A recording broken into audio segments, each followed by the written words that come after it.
Diberkati Tuhan. Amin. Ya.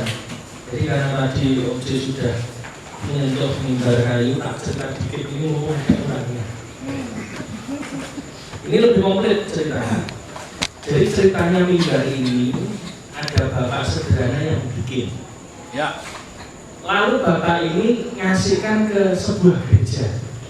Ceritanya, ya, dibikin, disumbangkan ke sebuah gereja.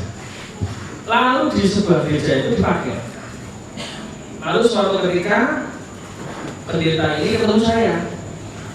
Nah, dia rupanya ditabur mimbar dari orang lain. Lalu dia bilang, mau mimbar nggak? Loh, nggak apa-apa, karena tempat kita sudah desainnya nggak pakai mimbar sih. Karena kita kan bebas, gitu, restoran, gitu, kan nggak usah di mimbar. Lalu akhirnya saya ngomong, ya nggak apa-apa, ini ada mimbar, tapi dari kayu biasa. Oh yaudah, nggak apa-apa, rasa senang. Akhirnya mimbar ini pindah dari gerejanya dia ke Banjir Rezeki. Nah, lalu perjalanan berikutnya seperti sudah tahu bahwa kita kedatangan nabi-nabi dari luar negeri, yaitu khotbah di tempat ini, pakai mimbar ini kan, di mimbar ini. Nah, suatu ketika, saya disumbang oleh dua orang dari gereja yang berbeda, mimbar baru, tidak baru sih, pokoknya bagus. Yang satu dari kayu jati yang solid, ya, berat sekali, satu. Yang satu itu kaca, ya, mimbar kaca, terus ada salibnya, bagus. Jadi kita punya 3 mimbar, ya, 3 mimbar. Nah, waktu itu sempat kita pakai mimbar yang bagus itu loh, ini disingkirkan, pinggirkan. Lalu tiba-tiba Tuhan bicara satu hal, mimbarmu yang bagus juga itu sumbang lagi ke gereja-gereja, pakai yang jelek. Ada arti, ya wes, menurut aja. Akhirnya saya share ke media sosial, lalu ada 2 gereja yang mau nampung mimbar yang bagus itu. Saya izin sama yang ngasih dulu loh.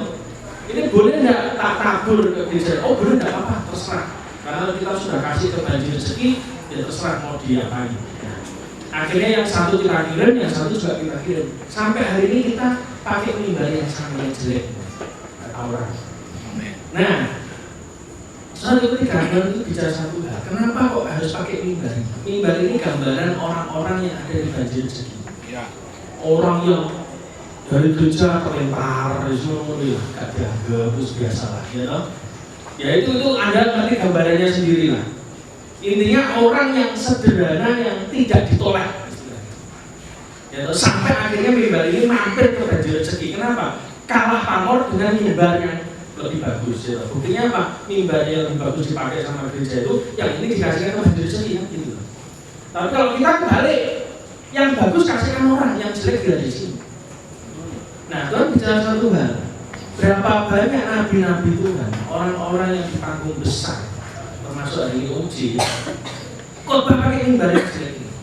Mimbar ini jelek, gambaran kita semua. Kita orang yang dianggap dunia jelek, tapi dipakai Tuhan untuk menyampaikan suaranya. Nah, itu loh mimbar ini, value dari mimbar ini. Nah, saya terima kasih sama Bapak yang di belakang Pak Warno. Ini membuatkan Pak Warno, tepuk tangan. Luar biasa. Terus, kenapa? Ini gambaran dari Tuhan, orang yang sederhana, yang biasa, jelek ini, tapi tetap dipakai Tuhan. Ya. Yes. Jadi saya ngajari saudara hari ini, makanya nek gak iso nyanyi malah tak kok nyanyi pun. Jadi kita prinsipnya pokoknya elek yo ben. Nah, gitu ya, elek yo ben. Kenapa? Karena ya itu tadi kita tuh tidak nyari orang yang pintar nyanyi, nek nyanyi apik dia mesti pelayanan ngiden. Ya. Bayaran amplopan gitu. Karena jelek ning Banjir Rezeki bae. Nah, enak toh ya. Kita tuh menampung yang begitu-begitu aja. Daur ulang kok kita ini. Ya, enggak apa, tapi berguna gitu loh. Karena saya pernah baca di satu Alkitab ada yang kelihatannya tidak berguna tapi yang penting kata firman Tuhan. Itu ada ayatnya. Jadi saya percaya bahwa mimbar ini gambaran dari kehidupan saudara dan saya. Tetap dipakai Tuhan. Penting saudara punya nilai, berdiri di atas nilai saudara. Sudah, orang pasti menghargai saudara. Dan Tuhan pun juga menghargai saudara. Kenapa? Karena Anda punya nilai dalam hidup kita yang saudara pegang. Jadi jangan goyang, jangan goncang dengan apapun. Ya, jadi belajar untuk saudara dan saya punya nilai. Itu makanya kemarin Uji ngomong biasa ya, status ini kamu sih tersinggung kan gue gereja-gereja. Lu sengaja memang tak singgung gitu. Lu kenapa? Sederhana loh. Saya ngomong gini, orang itu gini loh, sebuah berlian itu cuma bisa dilewati orang. Itu dua yang lewat. Yang pertama orang yang kagum, dan yang kedua adalah orang yang mencibir, benar nggak? Orang yang kagum, api yang dicari, karena bagus ya, clarity-nya bagus ya, kagum dia. Kenapa? Karena dia ngerti nilai berlian ini, ngerti nggak? Jadi dia kagum, kenapa? Mesti orang yang ngerti nilainya berlian dan kelebihannya berlian itu mesti musuh dia. Punya duit, benar. Yang kedua, yang mencibir siapa? Tak kasih contoh ya. Ya apa? Ya cincin palsu ya apa? Orang yang beda. Ngapa tuh berlian? Nah, ini biasanya orang yang duit. Ngerti tidak? Jadi saya pakai prinsipnya Pak Rinil. Kowe diberkati Tuhan, kalau orang diberkati Tuhan tetap dingin. Mendingnya diberkati Tuhan tetap dingin. Bener nggak? Kowe tetap suka tapi dingin, apa kowe gak duit tapi dingin?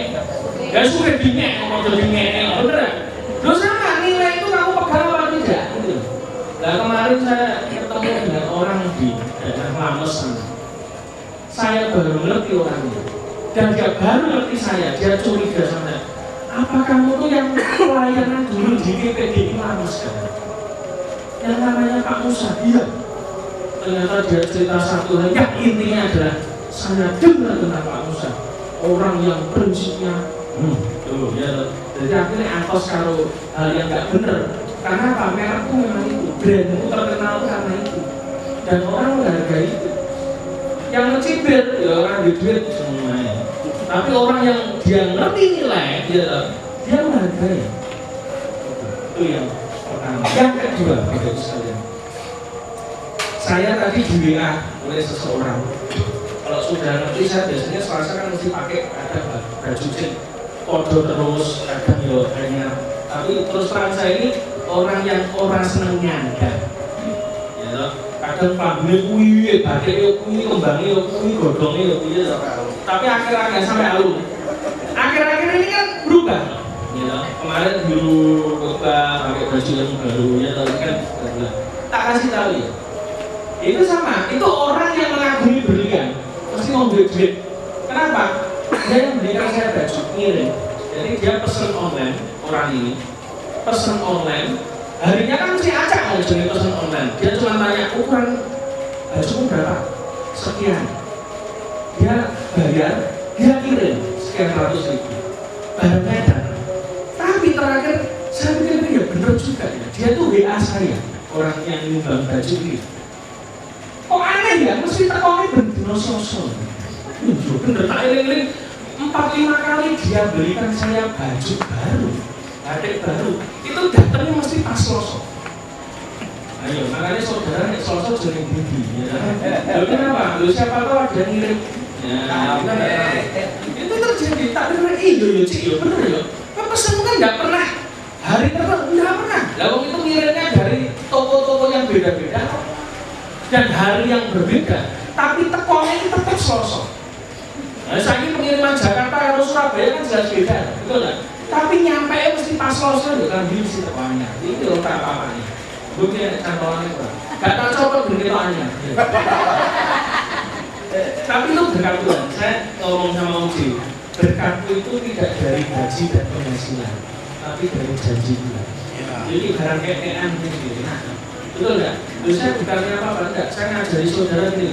Ada orang ngomong, enak kau Musa, bisnisnya dari toko. Oh enggak, toko itu tak pakai untuk alat nabur. Selebihnya berkat itu datangnya ya dari orang-orang yang kita tidak tahu. Tiba-tiba ngirim alamatmu di kan enak, apalagi tanya rekening piro ya senang saya. Ya kita semua kan senang kalau sudah tanya rekening kan nggak mungkin sudah nggak ngasih dan cepat-cepat soal ini ya. Nah itu terjadi ya. Oh iya. Jadi saudara nggak usah pusing.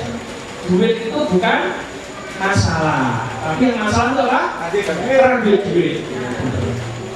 Doakan tahun depan Uji, buku saya sudah terbit, ruang tunggu. Di sini apa? Nanti silakan. Ditunggu saja. Ruang tunggu ini lagi proses editing. Nanti sudah cetak, tahun depan rilis. Semoga bisa dibagi gratis. Ya. Karena ya memang kita rezeki mesti gratis terus ya. Spanduk gratis, emas gratis, ya, bingkisan gratis, pokoknya serba gratis.